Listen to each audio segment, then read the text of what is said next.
just before we start the show, I want to take an opportunity to invite you to join me for the Podfluence Weekly newsletter, which is available both on LinkedIn and through the official newsletter channel. Now, if you are on LinkedIn and it's easier for you to follow there, then please just click on the link in the show notes, which will take you straight to Podfluence on LinkedIn, where you can subscribe for free and get weekly updates on Podfluence articles as well as episodes. If you would like to subscribe to the full newsletter, where you'll get additional materials and, as my little incentive to you, my pre-podcast guest checklist for you to use when you're appearing on podcast shows so that you can be fully prepared every single time, then please click the link to the official newsletter in the show notes. Hope to see you there. Let's get on with the show. Welcome to Speaking of Influence with John Ball from presentinfluence.com. Each week we talk about presentation skills and public speaking and the tools of influence and persuasion with experts and incredible guests. Stay tuned and enjoy the show. Speaking of Influence is uploaded and distributed to all major podcast networks through Buzzsprout. Buzzsprout is the simplest way to get your podcast started with tons of great resources for new podcasters. You could start your podcast today. Follow the link in the show notes. I'm really happy today to have with me a guest who I've wanted to bring on the show for quite a long time, and I wanted to wait until things were a bit more running with the show before I did. And one of the main reasons for this is because this is the person who I would say inspired me the most to want to become a speaker and to do some presenting as a trainer and get up on a stage. And I don't think it would have happened without her inspiration.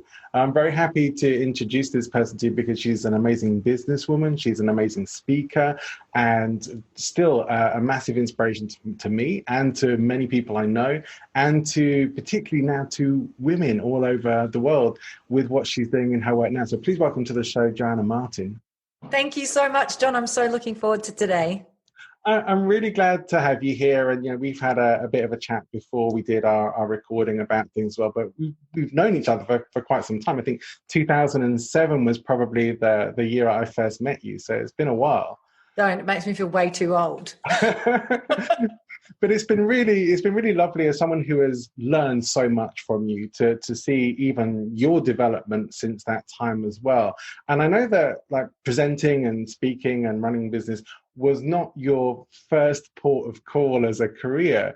And you started off on a very different path altogether. Yes, absolutely. I started my working life actually as a medical doctor. I think when a little 8-year-old girl announces to her 2 pharmacist parents that she wants to be a doctor when she's grown up, it is met with a lot of encouragement and a lot of positive reinforcement. Not that they ever pushed me into it, but I certainly ended up there, and a lot of that was unconscious. And whilst I was a very good doctor and everyone loved me, I was great with patients and so forth, it didn't really feel like my kind of calling, it didn't feel like my difference to be making in the world. So, alongside that, at school and into university years, I'd always done a lot of acting. And I had that little what if question, what if, I wonder if I could ever make a career with that? What if I was an actor? What if I was a director? And so after my intern year of medicine, I auditioned for drama school, and I got into a great drama school. It's the same drama school that Hugh Jackman kicked off at, and Nicole Kidman. There's been some very good people there. And it was an amazing time, because finally I was doing something that felt much more aligned with who I was. But oddly enough, whilst I was there was when I had my first introduction to the arena that I now work in, and that is in coaching and training. And as soon as I saw a speaker up on stage, weaving stories and telling tales and teaching tools that people could use to change their life, for me, that was it. It was the great marriage of the helping and the performing aspects of myself, I guess. I think maybe if I'd been born in a different culture, I would have made a great shaman, Quite possibly. But, you were certainly one of those people for me, and someone who said, it was the first training I was learning neuro-linguistic programming from you, which I think maybe I don't know, perhaps it's been a long time since you taught that now. Well, I think like every great toolkit that you learn as a coach or a speaker, you learn it consciously, you practice with it consciously, and then ultimately it moves into your unconscious and becomes a part of, the great toolkit. I don't think any of us are, that have been doing it for a great number of years or even decades now, have one thing that is the key and critical piece. But yeah, absolutely. When I first started learning about life coaching, the toolkit that I first learnt was NLP. And I still say to anybody who is serious about becoming a fabulous trainer that it is a great toolkit to have. I don't, these days, like if you'd asked me back then, I would have said it was the only, I mean, I didn't have anything to compare it to, right? Sure. But since then I've done a lot more further development, a lot more research, a lot more of my own evolution and crafted things for myself because I couldn't find anything. And it's certainly one of many things that I use still. Yeah. I mean, you made the transition from essentially that was like a time when you were working for another organization to working for yourself, and actually doing that as someone who is training and teaching the tools of presentation skills. What was it that inspired that decision for you? I was harangued by clients. So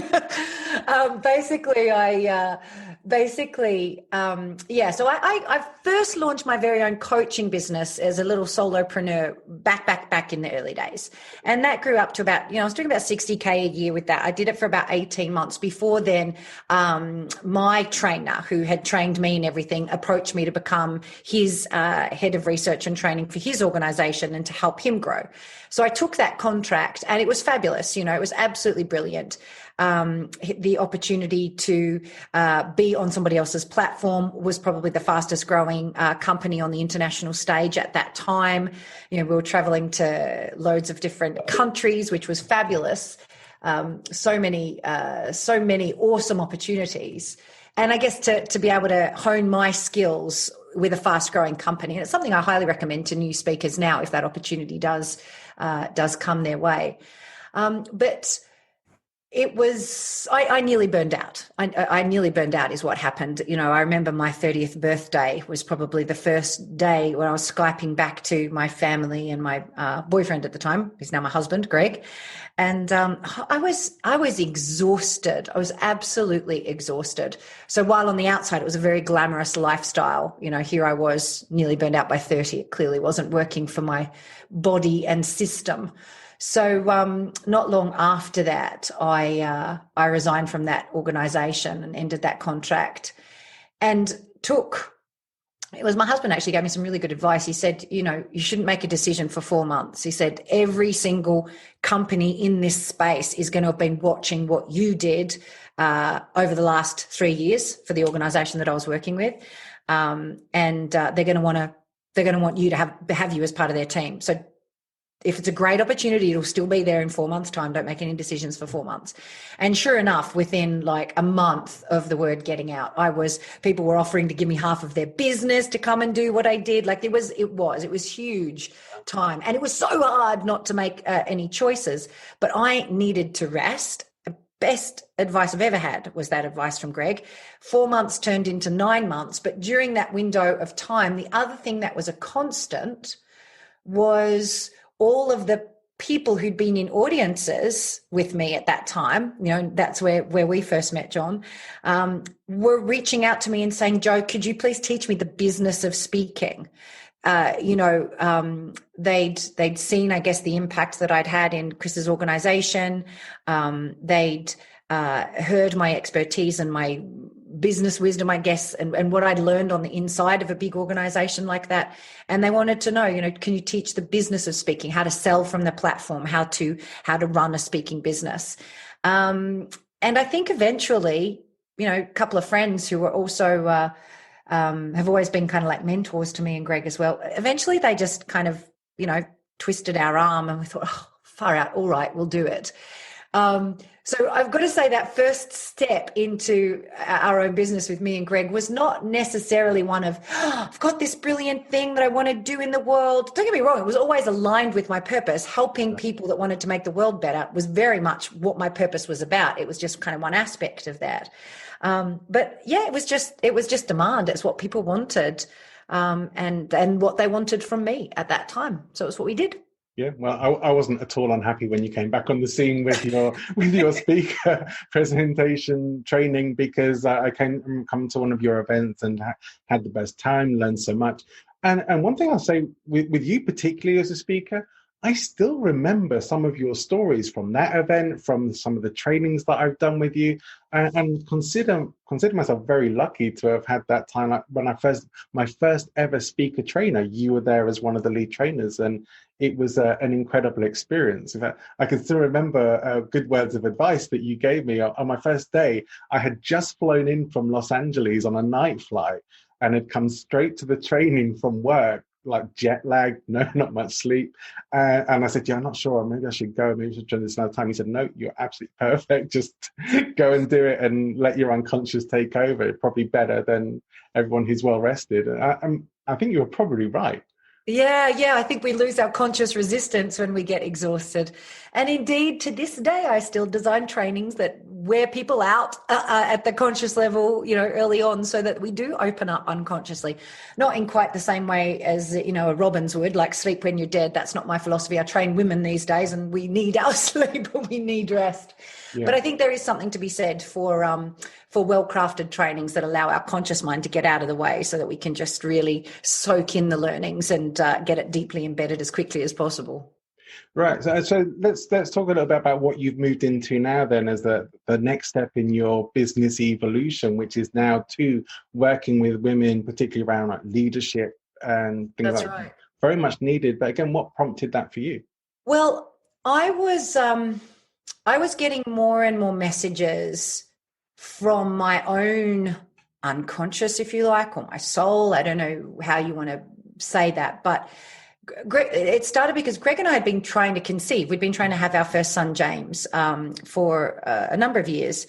And it wasn't happening. And I was just getting all of these hunches and clues and, in my writing and in my very much in my physiology as well, that I needed to take a break from the speaker training.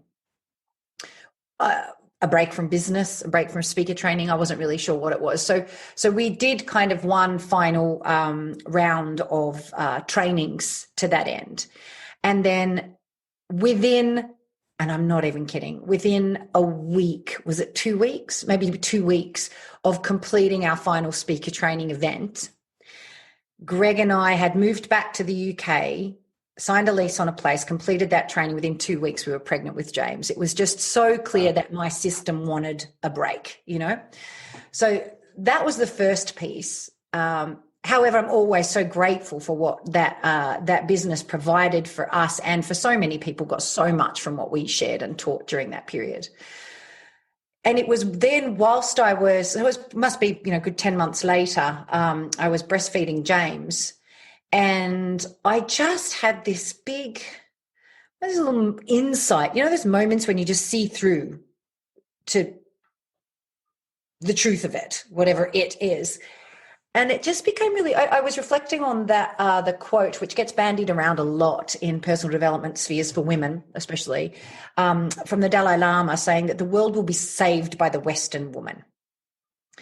Which is quite controversial, really, because quite frankly, I don't think it is just Western women. I think what he was trying to get at the Vancouver Peace Summit in 2009, because, here's for me to tell the Dalai Lama what he was actually trying to get at. But I think a more valid point that is bearing itself to be true is that the world will be changed and shaped by women who have access to resources. And the reason that I think that is critical is that we women, and not exclusively women, right? It's not exclusively women, but what we women do when we are in positions of leadership is we bring with us generations upon generations of compassion and caring, which has been bred into us. Up until 50 to 100 years ago, we weren't allowed to be anything other than caring, nurturing, and compassionate. That was our one power center that we were allowed. We weren't allowed any of the other spaces because of the way that the system was set up, very masculine paradigm that we live in. And in leadership right now, there is so much research which is showing that the sorts of qualities that are required in leadership today are systematically being demonstrated more by women leaders than by male leaders, Yeah. So I got this at this time when I was there with James in this dark room breastfeeding. All of a sudden I realized that he wasn't talking about just prime ministers and presidents and global corporation CEOs. He's talking about me, and he's talking about my sister and my neighbor and my mom and my gran.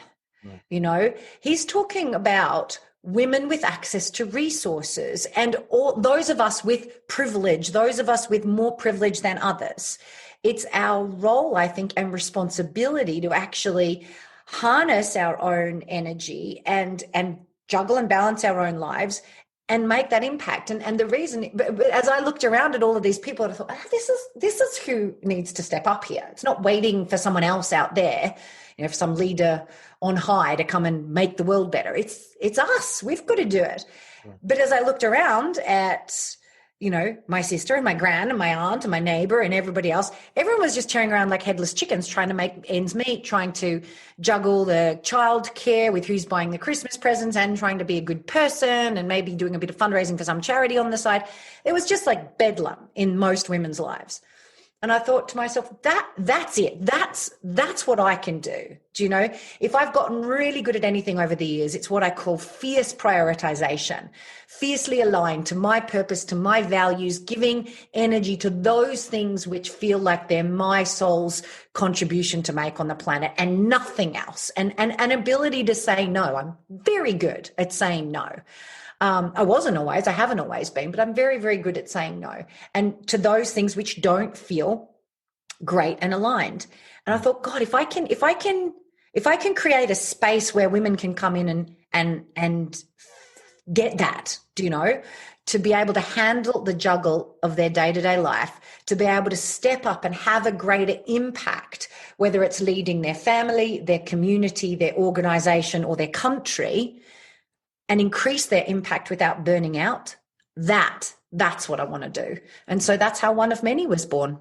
Great. And the name is very appropriate then, based on exactly how you've explained how it came about and how you understand it. So that makes sense. That's exactly it. I truly believe there's nothing special about me, really. I remember trying to explain this to a very American masculine paradigm mentor at one point, and she couldn't even conceive that I wasn't the guru. I'm like, no, really, I'm not the guru. These things that I can teach and that we do, I haven't nailed it. None of us nails it. And to the extent that we're out there touting the fact that everybody's got this nailed, and if you haven't, there's something wrong with you. And, that's the whole point. That's what we need to move away from. A more recent mentor of mine wrote a fabulous manifesto recently called We the Unfinished. And I love that. I think for all of us is imperfect. All of us is unfinished. All of us wish we were better than we were, or wish we could do more than we are. But we're the ones who have to make that contribution. We're the ones who have to just keep growing as fast as we can. And I am just one of many women who are going to contribute in the world. I'm one of many women who has organizations like this. There are multiple, but what we've created, I think, beautifully.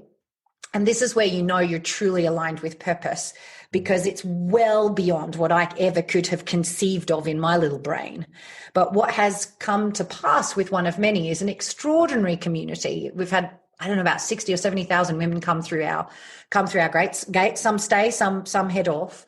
And in that space now, we have a beautiful ecosystem of women who are consistently standing next to each other, being a fierce, committed stand for one another's best selves, encouraging each other to step up when it's time, to step back when it's time, to rest when it's time, to go hard when it's time. And it's It's extraordinary. You know, we've now got nearly, I don't know, we must be close to 250 certified coaches. We've got 30 odd certified trainers who are now taking our tools out as well. So it's grown faster than I could ever have conceived. And I think it's because just at that deep soul level, I've heard most clearly what my beingness was ready for. You know, it's just like, this is it. Just, I feel like one of many is actually like an entity separate to me. And my job is just to listen really carefully to what she wants and do it. If I keep doing that, we do great. I love it. And I think for me, like, female leadership is such a needed thing to keep training and giving more of, and seeing more women stepping up and stepping into their power and achieving so much more. It's more like hopefully getting closer to balancing the scales a bit more so that we can have that paradigm shift. And I think in recent times we've seen that it has been female leadership in the political world perhaps that has been really stepping up above most of everything else we see in the world, and as exceptional leadership, I'd say. There has been some really exceptional leadership through this global crisis, you know, that we've been present to. It's been absolutely extraordinary. I mean, Jacinda Ardern is my pin-up woman of the type of leadership that we talk about. Right. And it's really interesting for me, John, because even 3 or 4 years ago, there weren't in the media visible examples of the type of leadership that we talk about. There were women in leadership, but most of the women who are very visible in leadership were still operating in the masculine paradigm. Do you know, they were still operating from a very competitive and individualistic kind of approach to things. Sure. Whereas Jacinda and indeed many of the many of the leaders of the Nordic states, you know, Iceland and Norway, some exceptional examples of what we would call soft power leadership at play. Women who are not coming from that place and are very collaborative, compassionate, strong, have gravitas and can make the big decisions, and frankly are willing to step in and make the tough decisions, the unpopular decisions, which I know is more difficult when we're in that kind of profane masculine energy, and for men and women alike, you know, it's not a gender thing, it's more of an energy thing. If we're in our masculine energy, when any one of us can be, man or woman can be in masculine energy, and we have that competitive streak where we need to win or at least avoid failing, then, you know, it becomes this popularity contest or the how do we be the best or how do we do the whatever.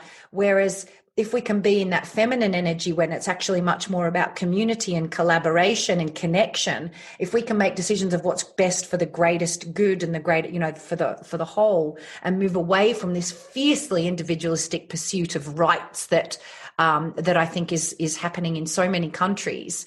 I think that's actually one of the key things that's made the navigation through this really difficult, you know, health, political, economic time, you know, is that ability to go, this isn't going to be popular, but this is actually what is required for the greatest safety and, you know, and preservation of society as much as we can, you know? Yeah, it's my hope that kind of leadership is going to steer us away from the more sort of authoritarian and aggressive styles that we generally tend to see. This whole definition of power being tied in with really what I would call sociopathic qualities is something that needs to be broken. Exactly.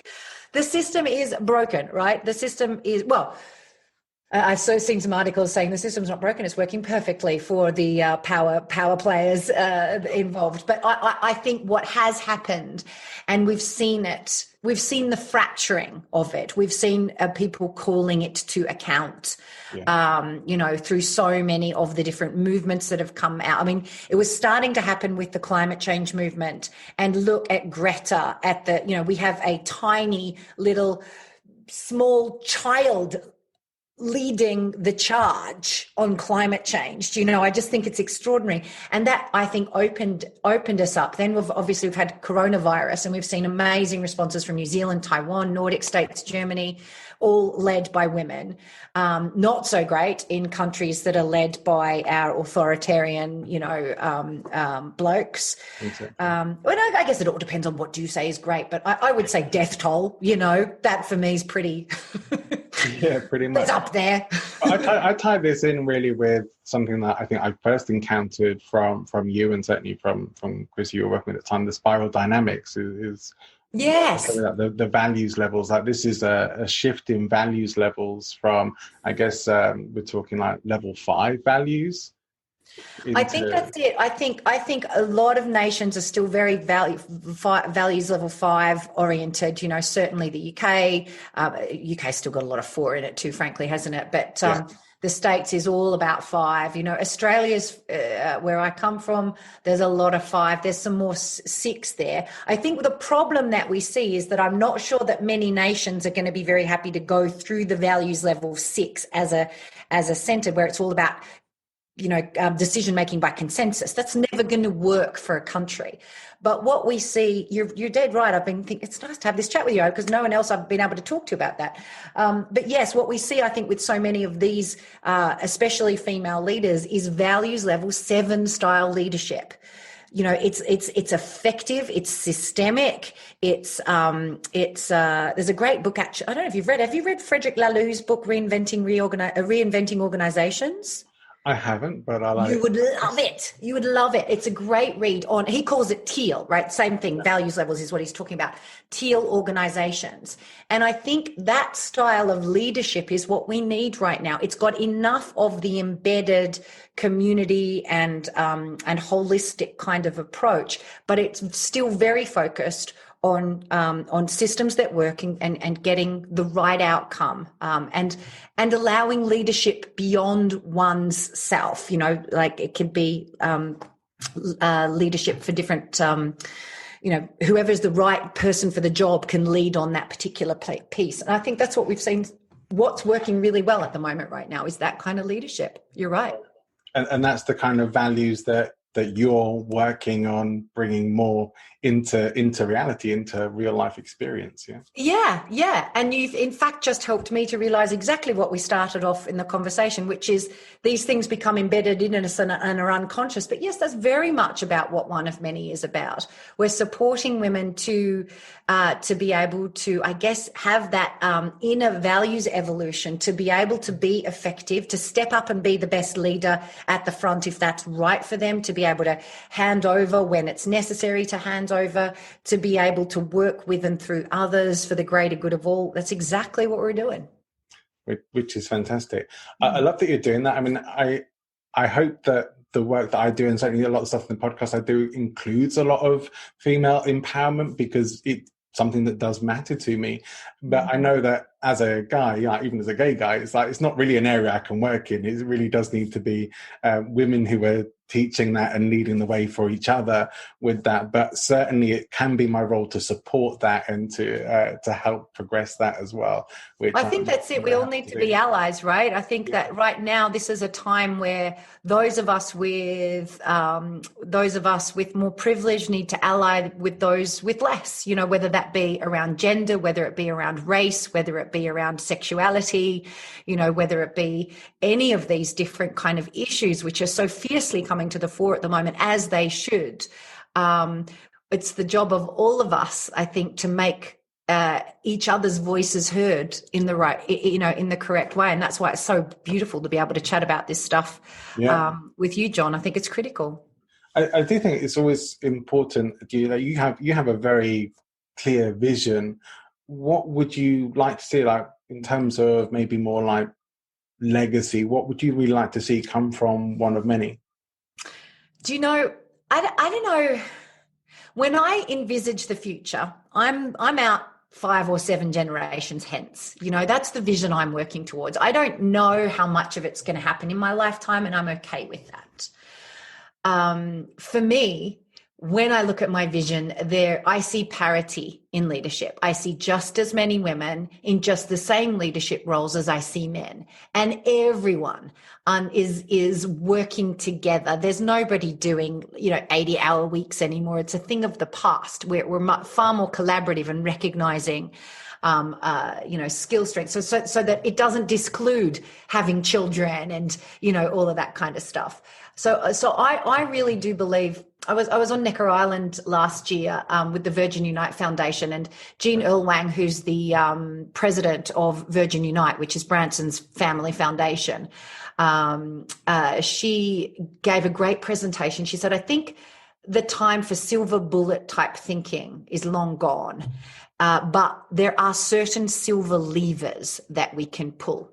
And for me, I think striving towards parity in leadership politically, at an organizational level, at community level, and even just in the domestic level at home, right? If we can achieve partnership within couples and parity of representation across those spheres, I truly believe that that's the silver lever. Because if you open the doors, in order to achieve parity, we have to change the systems, because women are opting out at the moment because they think it's either the 80-hour week and no babies, right? Or the 80-hour week and babies, but my kids won't know me. And so they're like, well, fuck it. I'm not going to do it, right? Yeah. Sorry, I hope we can swear on this podcast. Yeah, absolutely.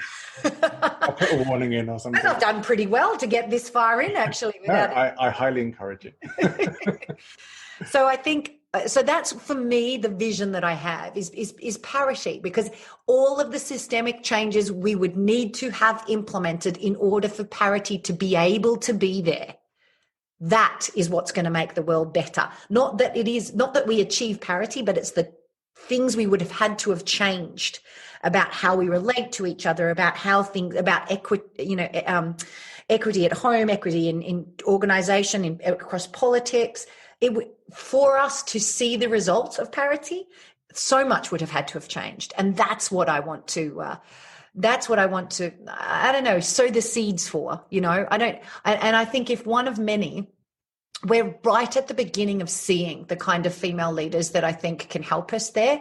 And if one of many were a breeding ground for visible female leaders that will start to be those role models for the next generation, so it becomes normalized that you can be a great mum and a very busy, visible leader. You can be a great mum and also do these other things, or not be a mum, and that's okay too, just having the full menu on the, being able to select from the whole menu as a woman and be able to make the impact that feels like it's called to in your heart. If that could be what we show to our next generation, if we can impact, I've got a vision to equip 1 million women with these tools to be able to sustainably change their corner of the world. And that's kind of where my first milestone is, to that end. Which is a fantastic goal, and I truly admire everything you're doing here. I think it's wonderful. Thank you. Do you think recent times, that with Corona and all of this, which you shouldn't mention any podcasts, but what the heck? But do you think that might be something that's exacerbated change and maybe made people realize? Oh God, yeah. It's been this big wake up. We've had this huge pattern interrupt into our life experience. Hugely. Absolutely. I think this global pandemic has been,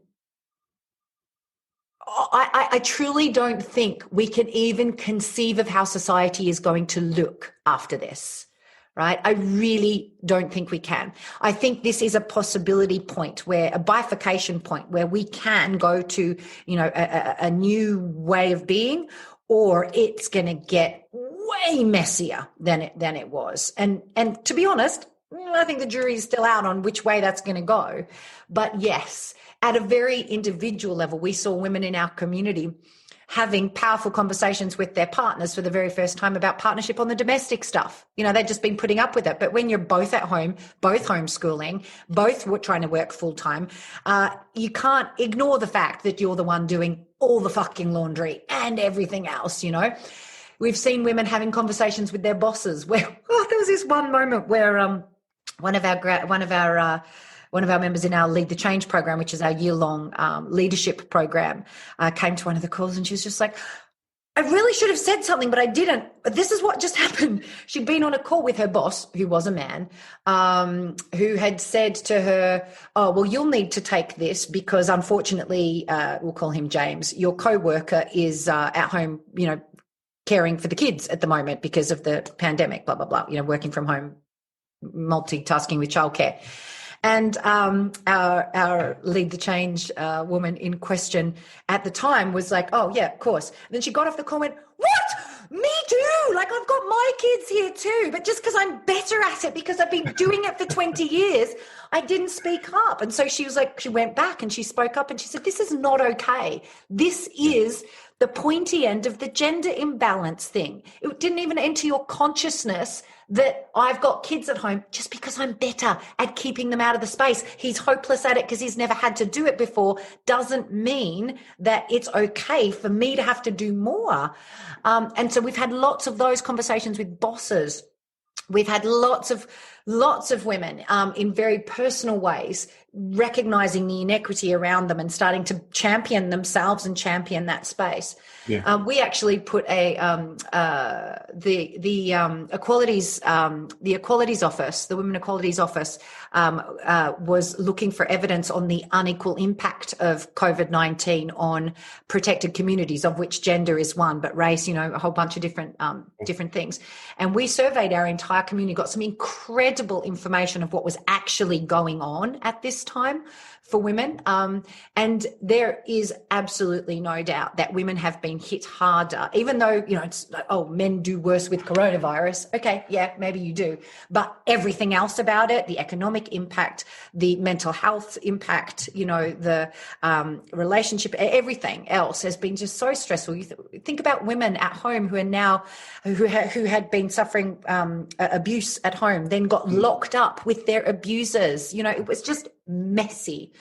So I think absolutely it's one of these moments, and we've seen it in Black Lives Matters, we've seen it in Trans Lives Matter, all of these sorts of movements coming out saying no more, no more, this is not okay. Yeah. And I think, and where economically things are going to change dramatically, right? Absolutely dramatically. I think we are still very much shielded from what is going to happen. Yeah. And I truly do believe that it is in the way that we recreate from this, and that we demand better from our leaders.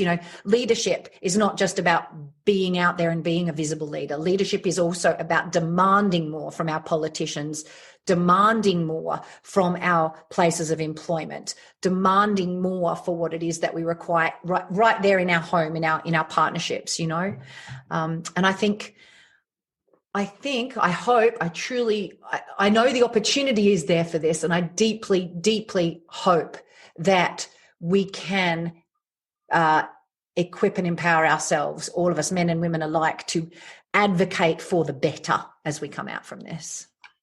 One of the things that I think would be great to touch on is really how you go about doing that. And I talk about the vision is inspiring, but how then do people go about empowering themselves to actually step up as the leaders in their lives? I know that you're focusing that specifically on women at the moment, but I know that's relevant to anyone who might be listening. Yeah. But to actually make yourself a person of influence, a person who's listened to.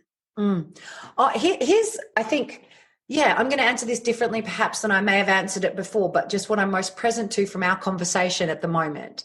And that is that I think there's a few key pieces. If you want to be a person of influence, if you want to be someone who's listened to, you've got to have something worth saying. And the only thing worth listening to is what moves your soul. I think for so very many of us, we can get so tied up in the marketing of our business and the packaging of our messaging and the creation of products and all of the rest of it. But the more I move in this space and the more extraordinary people I'm blessed to meet, I've had incredible conversations with leaders, leaders of countries, gang leaders, ex-gang leaders, like extraordinary people that I've met over in the last few years, especially. And it's not about clever language patterns and, you know, how to package things and it's who that person is, right? It's how it is, who they are being and what's happened in their life that makes them, that you can't not listen to them. Even if they're just talking about, you know, whether or not we should go sailing on the Hobie Cat or whether we should go do this thing, you just can't not listen to them. So what is it that has someone be that, have that gravitas, you know? And I think there's a few things that go into that. The first thing is self-awareness. I'm yet to meet a great, compelling, influential person who doesn't understand themselves, right? That doesn't have and they've all, you know, the ones I've spoken to, all got different practices of how to get to that self-awareness. But that might be a journaling practice. It might be a meditation practice, but there is some way they know what they're great at. They know what they're not great at. But here's the most critical piece. They know what sets them on fire, because at some level, either through happenstance or like something's happened to them, like a significant emotional event, if you like, or because they've made it their journey to discover it, they know why their soul chose to be on the planet at this time, right? They might not be able to answer it exactly that way, but the way they speak, they've just got that resonance, I suppose, about themselves in their whole being. You know, I'm thinking of like last year, I had the great privilege to meet Juan Manuel Santos, who's a Nobel Peace Prize winner. He was the president of Colombia at the time, who negotiated the peace treaty with the FARC guerrillas. Yeah. It wouldn't matter what that man was saying, right? You are listening. It's not that he was one of the guys on Necker Island, you know, so where he's hanging out in board shorts and or literally just banging around. And equally, the Prime Minister of former Prime Minister of Bhutan. I also met there a Carl Loko, L-O-K-K-O, highly worth following Carl on social media. He former gang leader who totally transformed his life and started going into former gang territories, you know, with his hands up in the air, saying, "I'm sorry and I love you." Like, you know, building these bridges across, you know, feuding gang territories. Each one of these people, and Halla Thomasdottir, who ran for president of Iceland and ran the only financial institution in Iceland not to go bankrupt when the whole country did, for instance. Yeah. These extraordinary people, when they speak, you listen. And why do you listen? You listen because they care deeply and passionately about what it is that sets them on fire. They know where their skills are and they know where they need to bring counsel, where they need to bring others. But I think at the core of it, it's this, you just can't stop. They just deeply care about why they're here, whether they're clear about, whether they speak to that exactly or not. And I see that in the women inside of my community. I have a slightly different take on leadership than a lot of leadership training organizations out there, in that I believe if you just strip away everything that is not the authentic self hears soul's purpose, and you just start speaking it. Yes, you can go get some public speaking training after the fact. Yes, you can shape your messaging more. And when I put together a presentation, follow all of my rules and, you know, all of that kind of stuff? Yeah, absolutely, I do. But I think that's shaping. It's like, you know, it's shaping the rose bush. You know, the rose is beautiful. The rose is individual. It is unique. It would be beautiful if it was scraggly and all over the place. You couldn't ignore the beauty of the rose, but you can take care of it and prune it and let go of the pieces that are not necessary for the exquisiteness. But the rose has got to be the rose. So I think if you want to truly influence people, the journey is an inward one. It's like, who are you? Why are you here? And what are you being called to? Do you know? I mean, a lot of people talk about legacy and they talk about what do you want to leave. I kind of not even thinking really about what I'm going to leave. I'm just thinking about where do we need to go and what's my role in that? How do I be of service to where I see that we can go? And I think if you can fall in love whatever is calling you forward and be of service to it deeply and passionately, holy moly, that's the best thing about life, right? Why would you want to do anything else? Where there's passion, you will find a way. Yeah, exactly.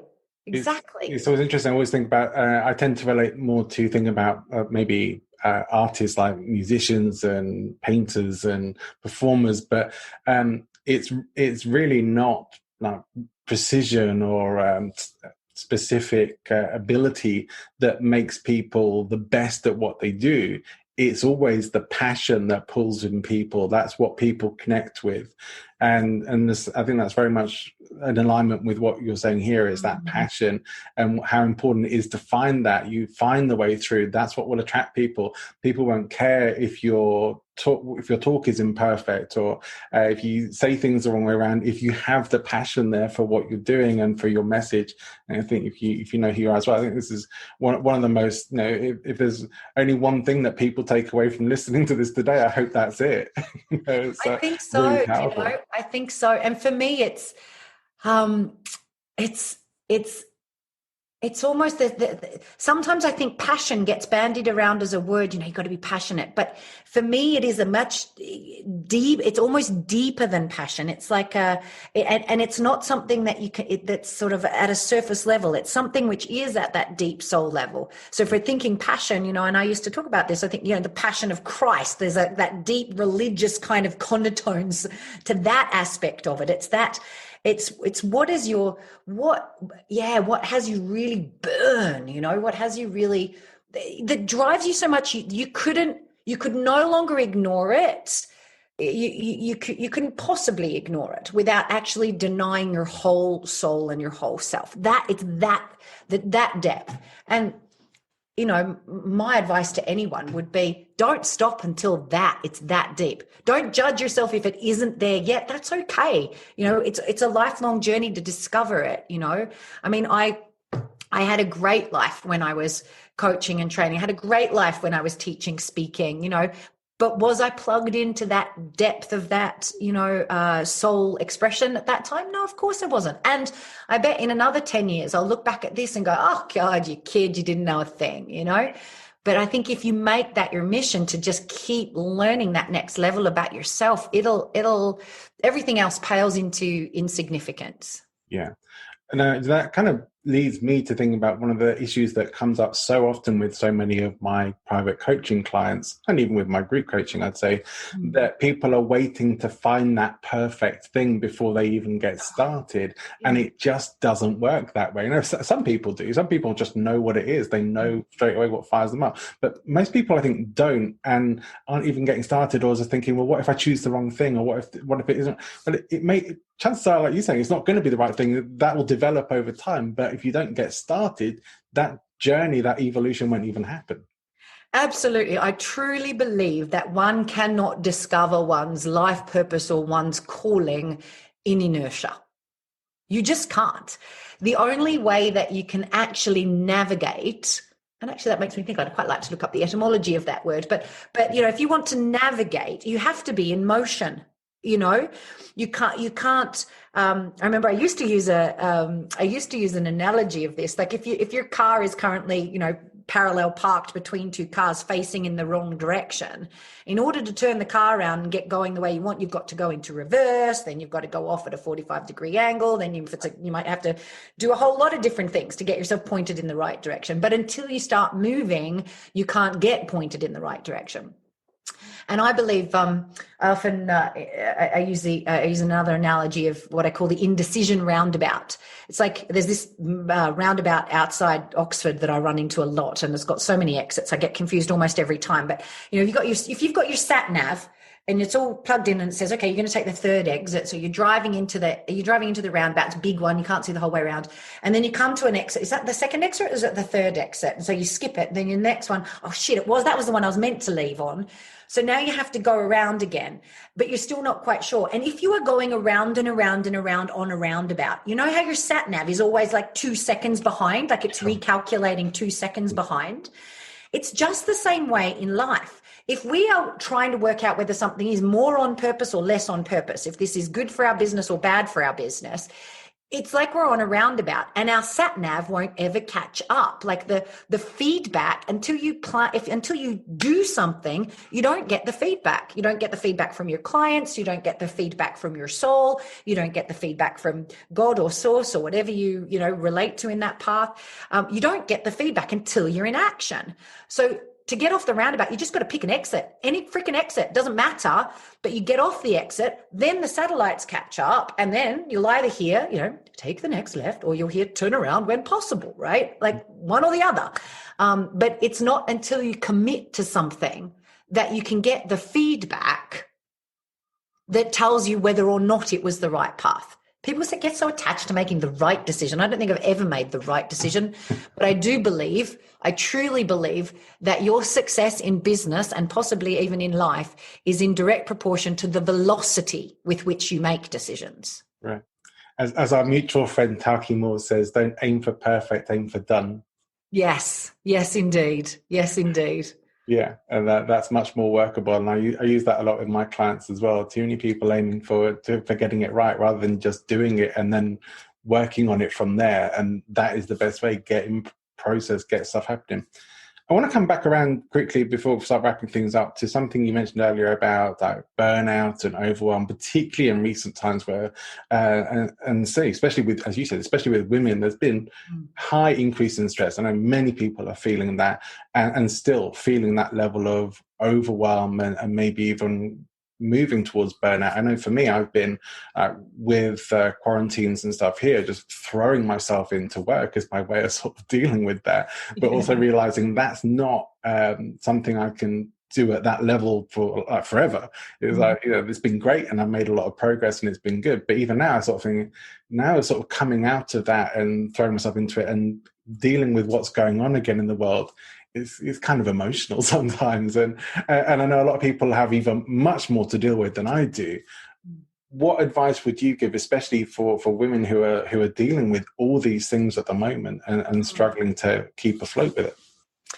Do you know, this has been the most common question that I've had over the last, it's what launched our business, was how to deal with overwhelm. We've got a great little resource called the Overwhelm First Aid Kit for exactly that point, because this is the most critical thing that a lot of women have to face.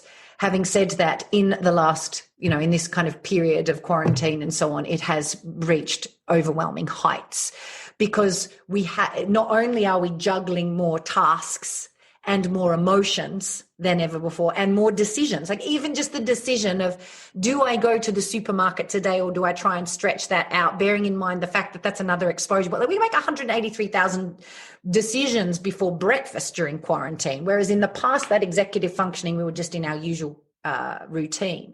So if you add the amount of extra decisions we're making to the amount of extra emotion we're all carrying around, recognizing that emotion is contagious, fear is contagious, anger is contagious.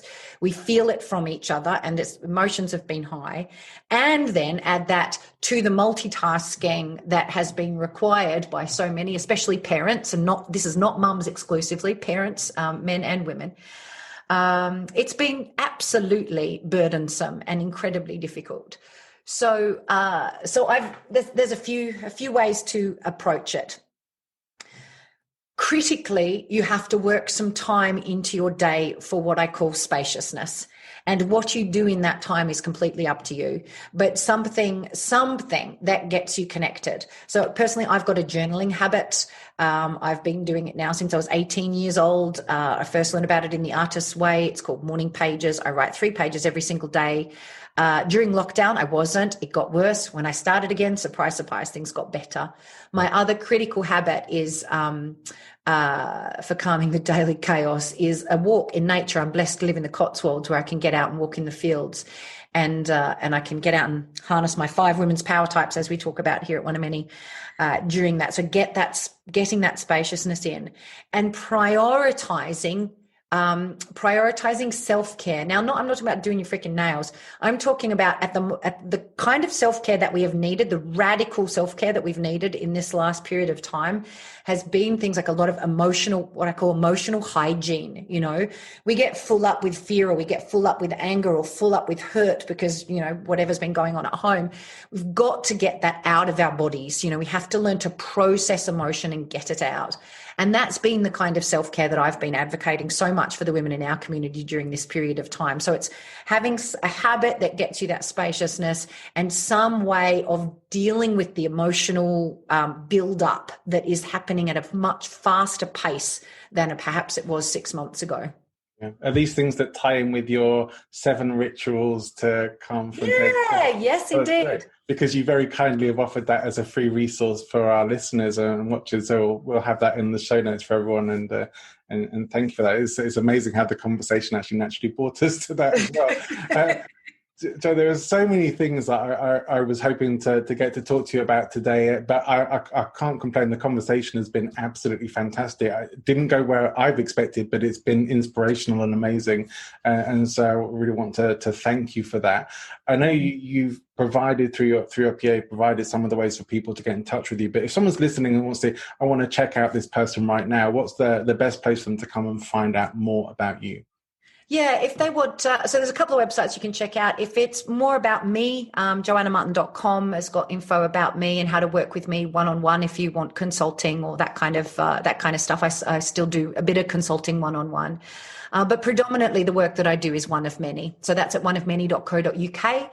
And right there's loads of amazing free resources. Perhaps you're interested in becoming a coach for women or a trainer for women specifically and interested in the methodologies and the tools that we share. You can find lots of information on our website there about how to get involved in that. But it would be a joy to meet anyone from your community, John. I feel like we go way back, and I'm sure that they would be fabulous to be able to work in partnership with. Well, I certainly hope so, and I hope that many people will come and check that out. And I know that I love following you on social media. You're pretty active on Instagram and Facebook, and you're a great person to follow there as well. And you were talking about Necker Island. I'm thinking, I can remember seeing stuff you were posting whilst you were there, and it was all really cool. And one thing I do always like to get to with my guests, you've already given me a personal book recommendation, which I love and really appreciate. But we did talk about a book that you would generally recommend to everybody to check out. Yeah, do you know, I think that, oh my God, and when you asked me, there were just so many competing things jumping into my head all at the same time. And that led me to think, you know what, the thing that has seen me through quarantine is just good novel after good novel after good novel. Now, I know that sounds ridiculous and it sounds like a cop-out, but here's what I mean. One of the reasons so many people were not coping with quarantine was because they ended up going to bed too late. And the most seductive thing to get you to bed, other than the sexiest partner imaginable, is a damn good read. We reach that time when we get so het up in reading, non-fiction or good books and a whole bunch of different things. And I was going to talk about Chip and Dan Heath and there's so many great books. But if I look back at the books that have held my head above water over the last 6 months, it's been having a lovely, amazing, compelling story that seduces me to bed to read for those 10 minutes before I go to sleep. So my book recommendation is go buy yourself a fucking good novel. I love it. I've been listening. I like audiobooks, and I've been listening to The Testaments by Margaret Atwood, and that's been phenomenal. And the fact that the different actresses are reading it, and like Anne Dowd, who plays Aunt Lydia in the TV show, who I just worship, she's reading it as well, and I could listen to her forever. So yeah, I agree. It's like having these things, I really look forward to it. And I've always been a big non-fiction reader, but I absolutely love getting myself into a bit of fiction and being in that world in my head for a while that just takes me away and puts different perspectives on. And I love it. I've been reading a lot of fantasy fiction by Black writers recently. I just recently read the Book of Phoenix. I'm reading a book called The Fifth Season at the moment. And it's wonderful. I think in the light of the Black Lives Matter campaign, where I'm kind of taking it upon myself to get myself educated around anti-racism and so forth. For me, being able to see things through fiction, through a different set of eyes, is another really compelling and stimulating approach for me, because there's only so much that we can take in at any one time in all of our non-fiction reading. But for me, it's the genre that I love, absolutely love, kind of fantasy stuff and historical fiction, weirdly enough. So either this is going to mash up in my head. But yeah, there's some beautiful books. Absolutely. I know we need to wrap things up, and you've got many other things to do, but there are so many other things I wanted to talk about, but I knew it was going to be an amazing show. I hope maybe sometime in the future we can give it another go and we can get to some of the stuff around more speaking and stories and things like that another time maybe. Absolutely. But for now, and you shared so many amazing things. It's been really an inspirational call, and I've loved every minute of it. But is there just a closing message or a sum up that you'd like to leave everyone with? Oh, I think I'd just say, look after yourself. Do you know? I think most of us have had a tough time of that recently. We've tended to put everybody else's needs ahead of our own. We've worried what everybody else is thinking about all of our choices. It's a really critical time to come back to center, ask yourself what's important to you, and are you giving yourself the time that you need to be able to sustainably show up and build your business or make your impact or do whatever it is that you're doing in the world. Take care of yourself. Fantastic. Jo, thank you so much for today. It's been really wonderful. I know that I'll keep following you and keep checking out all the amazing things that you're doing online. You are a wonderful person to be connected with, and still a massive inspiration to me personally and to many, many other people as well. So thank you. Thank you, John. It's been a real pleasure chatting. Thanks for tuning in. I hope you enjoyed the show. Remember to like and subscribe so you don't miss any future episodes of the show, like our next episode with LinkedIn content marketing expert Angela Duns. I had a lot of fun chatting to Angela. She was delightful and she knows her stuff when it comes to LinkedIn. So if you have any kind of presence on LinkedIn, if you want to know how to use that really well as a marketing tool, you will want to make sure that you tune in for that conversation. Do keep an eye out for the humour and presentation series that I'm doing as well, calling it Leading with Laughter. A few of those episodes are already out. They're available in the back catalogue. You can find them in the playlist for this channel. And do also take a look at some of the other episodes in there as well. If you haven't tuned into the channel before, there's a lot of great content having been previously released. If you'd like to know more about the show or get in touch with me, please email me, john@presentinfluence.com. If you think you'd be a great guest, or you want to invite me to be a guest on your show or speak at your event, anything like that, I'd love to hear from you. See you next time.